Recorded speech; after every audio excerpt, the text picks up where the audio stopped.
Hello बच्चों, let's see this question. Find the value of A and B. There are 4 option. यहाँ पे A and B का value find करना है. Puzzle दिया हुआ है, तो चलिए इस क्वेश्चन को सॉल्व करते हैं.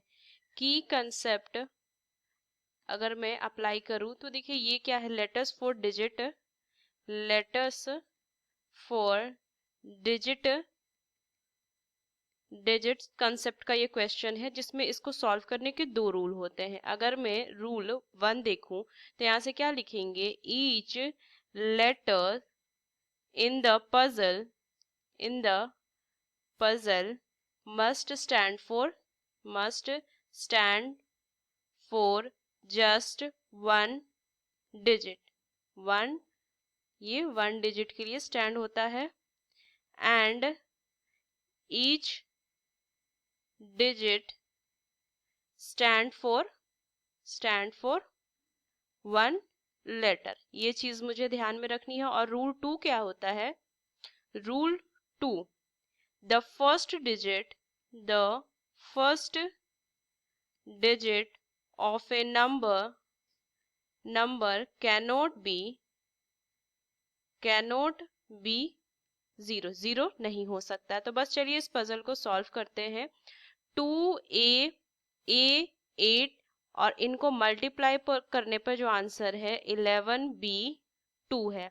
अब देखिए a को 8 से मल्टीप्लाई करते हैं तो वो जो नंबर आता है उसके यूनिट डिजिट पे मेरे को 2 आ रहा है. ठीक, तो अब इसकी वैल्यू रख के देखते हैं. अगर 0 रखेंगे तो 0 आना चाहिए, 1 रखेंगे तो 8 आना चाहिए, और अगर मैं 2 रखूं तो कितना आ जाएगा 16, तो 6 आना चाहिए. 3 रखूं तो 24, तो 4 आना चाहिए यूनिट डिजिट पे.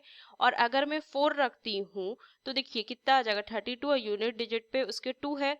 तो अगर मैं लिखूं if a is equal to 4, अगर इस पे रख के इस क्वेश्चन को इस पजल को सॉल्व करूँ तो कितना हो जाएगा 2 4 4 8.